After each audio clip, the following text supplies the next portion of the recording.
قرآن ایک تحفہ اللہ سبحانہ و تعالیٰ کی جانب سے۔ الحمدللہ رب العالمین، الصلاۃ والسلام علیک یا رسول اللہ صلی اللہ علیہ وسلم۔ اعوذ باللہ من الشیطان الرجیم، بسم اللہ الرحمن الرحیم۔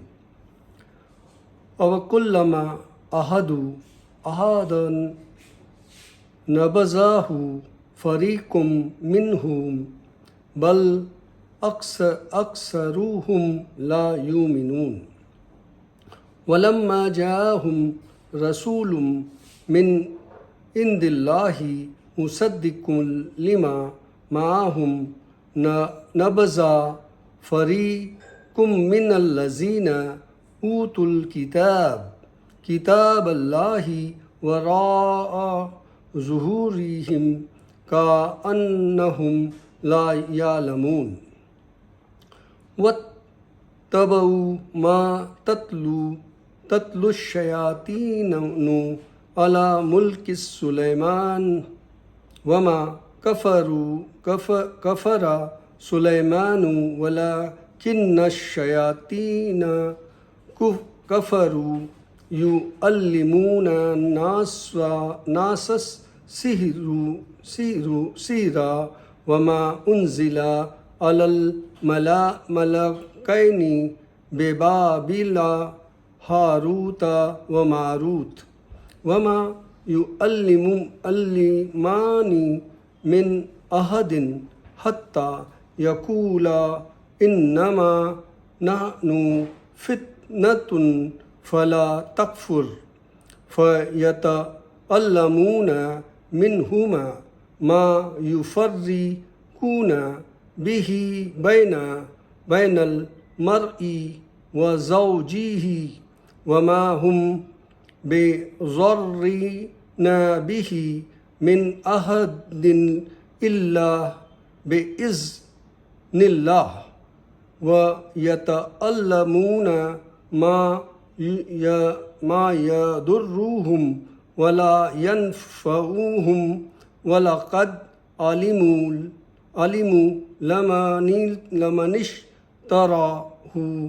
مَا لَهُ فِي الْآخِرَةِ مِنْ خَلَاقٍ وَلَبِئْسَ مَا شَرَوْا بِهِ أَنفُسَهُمْ لَوْ كَانُوا يَعْلَمُونَ۔ رب اشرح لي صدری ویسر لي امری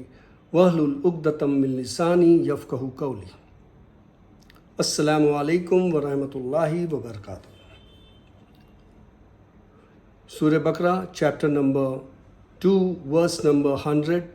101 102 101 102۔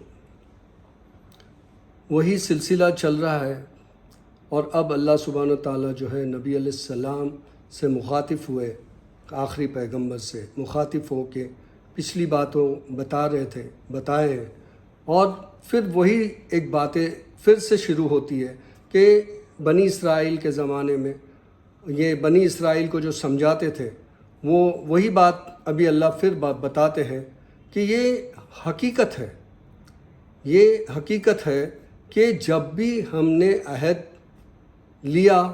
تو ان میں سے ایک گروہ نے اس کو ٹھکرا دیا، پیچھے پھینک دیا، اور لیکن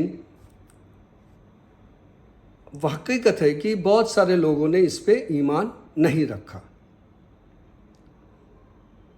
اور اللہ سبحانہ تعالیٰ نے جب اپنے پیغمبر نبی صلی اللہ علیہ وسلم کو بھیجا یہ کنفرم کرنے کے لیے اب کتاب کے ساتھ کہ جو بھی یہ سب باتیں ہیں یہ باتیں حق ہے، اس کے باوجود بھی ان میں سے کچھ لوگوں نے اس کو انکار کیا اس طرح سے کہ ان کو جو کتابیں دی گئی تھی اس کتاب کو جو ہے انہوں نے جو ہے پتے پشت ڈال دیا، اور جو ہے وہ یہ جاننے کی بھی کوشش نہیں کی کہ اس میں کیا ابھی جو اسکرپچر آیا ہے وہ اس میں کیا ہے حقیقت۔ تو اللہ تعالیٰ پھر آگے بتاتے ہیں کہ وہ لوگ ایسے تھے جنہوں نے جو ہے وہ ان ہستیاں کے پیچھے لگ گئے، ایسے لوگ اس ہستیوں کے پیچھے لگ گئے جو سلیمان علیہ السلام کے سلطنت کے تھے، اور شیاطین کے جو ہے وہ چکر میں آ گئے. اور سلیمان علیہ السلام نے جو باتیں بتائی وہ ایمان کی باتیں بتائی، مگر یہ شیاطین نے جو ہے وہ ان باتیں جو ہے وہ بے ایمانی والی بتائی. اور پھر جو شہر بابل میں ہاروت اور ماروت پر اتری گئی تھی، وہ لوگوں کو جادو سکھاتے تھے، پر وہ خود کہتے تھے کہ ہم خود آزمائش میں ہیں اللہ کی طرف سے، اور جو کچھ وہ دونوں کسی کو کچھ نہیں سکھاتے تھے، وہ خود آزمائش میں تھے، اور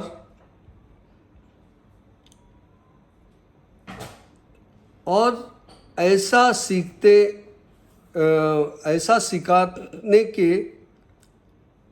سیکھنے کے بعد جو لوگ سیکھتے تھے، ایسے میاں بیوی میں وہ اختلاف ڈالتے تھے، اور اللہ کی اجازت کے سوا کسی کا کچھ نہیں بگاڑ سکتے تھے. اور کچھ لوگ منتر سیکھتے جو ان کو اور دوسروں کو نقصان ہی پہنچاتے اور فائدہ نہیں دیتے، اور اس منتر کا خریدار جو ہوگا ان کو آخرت میں کوئی حصہ نہیں ملے گا. اور جس چیز کے عوض اپنی جانوں کو بیچ ڈالا وہ بری تھی، جس چیز کے عوض میں اپنی جانوں کو بیچ ڈالا وہ بری تھی، وہ یہ نہیں جانتے. تو یہ 3 آیتوں میں ہمیں یہ صاف سمجھ میں آتا ہے کہ سرکشی بڑی زور پہ تھی. اللہ کے رسول صلی اللہ علیہ وسلم نے جو اللہ نے ان کے ذریعے جو کتاب بھیجی، اس کتاب کو میں جو تصدیق تھی پچھلے کتابوں کی، رسولوں کی، اس کو بھی وہ ماننے کو تیار نہیں تھے، اور وہ ماننے کو تیار نہیں تھے، اور اس کو جو ہے وہ پیچھے ڈال دیتے تھے، اس کو پھینک دیتے تھے، اور اس طرح سے بیہیو کرتے تھے جیسے جو ہمارے پاس ہے وہی صحیح ہے. تو اللہ سبحانہ تعالیٰ نے ان ایسے لوگوں کو جو ہے وہ یہ بتایا ہے کہ ایسے لوگ جو ہے یہ چیز جو کرتے ہیں وہ یہ نہیں جانتے کہ اس میں ان کے فائدے کی کیا چیزیں تھیں. اور آگے اللہ نے سلیمان علیہ السلام کے تعلق سے، اس دور کے تعلق سے بتائے کہ لوگ جو تھے وہ جو شیاطین تھے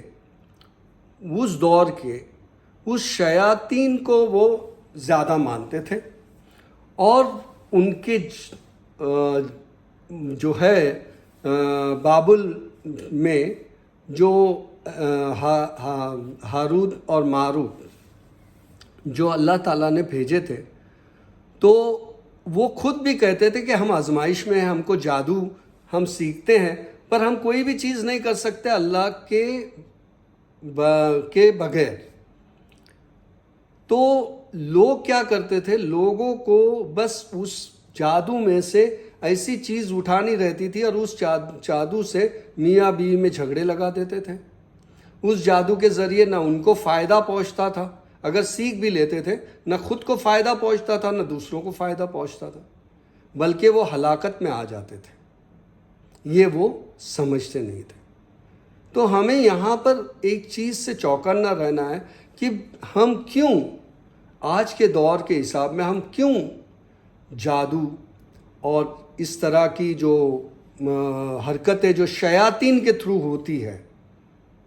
وہ حرکتوں میں ہم کیوں حصہ لیں؟ کیوں نہیں لینا چاہیے، اس کی مین بنیاد یہ ہے کہ ہمیں یہ ایمان ہونا چاہیے کہ ہمارے اللہ سبحانہ و تعالیٰ نے جب سب چیز بنائی ہے تو کیا وہ ہماری حاجت کو پوری نہیں کرے گے؟ اور اگر ہم کو کچھ چیزیں نئے ملتی تو ہم اس پہ مطمئن ہونا چاہیے کہ یہ ہماری آزمائش ہوگی، ہمارے ایمان کی پختگی کے لیے اللہ سبحانہ تعالیٰ ہماری آزمائش کر رہا ہے،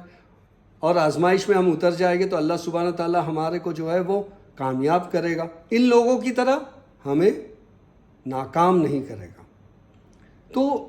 ہم کو یہ دنیاوی چیزوں کے لیے یہ جادو ٹونا اور اس طرح کی جو چیزیں جو اللہ کے سوا ہم کسی کو پکار کے شریک کر کے اور کچھ کروا لیتے ہیں،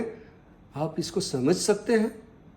کہ یہ اللہ سبحانہ تعالیٰ کی قوت پہ نعوذ باللہ تہمت ہے؟ اور آپ شک میں ہو، اس کا مطلب یہ کہ اللہ نہیں کر سکتے تو مجھے وہ ذریعہ ڈھونڈنا چاہیے؟ نہیں، اللہ کی ہستی، اللہ کی حیثیت کو سمجھو۔ کوئی جو چیزیں ہم روز مرہ کی ایک جادو ہی دیکھ رہے ہیں، بارش کا گرنا جادو ہے، پانی کا ویپرائز ہونا، اوپر جانا جادو ہے، پیڑوں پہ پھل آنا، پھل میں مٹھاس آنا، پھل میں کرواہٹ آنا، پھل میں طرح طرح کے جو ہے انسان کو فائدہ پہنچنے کی چیزیں ہونا، اور کتنی چیزوں سے ہمارے لیے کتنی چیزیں بن جانا اس دنیا میں۔ کیا یہ چیز ایک میجک نہیں ہے جو ہمیں کوئی میجیشین کے پاس جانا پڑے گا؟ ہمارے اللہ خود ایک بڑے جو ہے وہ اس چیز کی ہی پیداوار کی ہوئی ہے، اللہ سبحانہ تعالیٰ۔ تو کیا ہمارے لیے اللہ تعالیٰ نے جو جنت بنایا ہے، اور کیا وہ ہمارے لیے کوئی چیز ہمارے لیے غلط سوچے گے؟ نہیں۔ ہمارے کو کچھ چیزیں کم یا زیادہ ہے تو نہیں، ہمیں پھر بھی اللہ سے طلب کرنی چاہیے، نہیں ملی تو بھی آزمائش اور طلب، اور ملی تو شکر۔ ہر چیز میں شکر ادا کرنا سیکھو۔ دوسروں کو دیکھو، نیچے والوں کو دیکھو گے تو کچھ سیکھو گے، اپنے اوپر والوں کو دیکھو گے تو بالکل نہیں سیکھو گے۔ حاجات کو اس رینج میں رکھو جس حاجات میں آپ کو غلط راہ اختیار نہ کرنا پڑے اور اللہ کو ناراض نہ کرنا پڑے۔ اور یہی نبی صلی اللہ علیہ وسلم کی تعلیم ہے۔ آپ غور سے اور ان اللہ کے نبی کی دور کو دیکھیے، آپ کو سمجھ میں آئے گا۔ اور پھر اللہ قرآن میں کھلا بتا رہے ہیں نا ان میجیشینوں کے بارے میں، یہ تمام چیزوں کو بتا رہے ہیں نا کہ ہر چیز اللہ کے حکم سے ہوگی۔ تو آپ اطمینان سے اللہ سبحانہ و تعالیٰ کے سوا کسی کو شریک کرنا بہت بڑا شرک ہے۔ اللہ پہ اطمینان رکھنا ہی اصل عبادت ہے۔ السلام علیکم ورحمۃ اللہ وبرکاتہ۔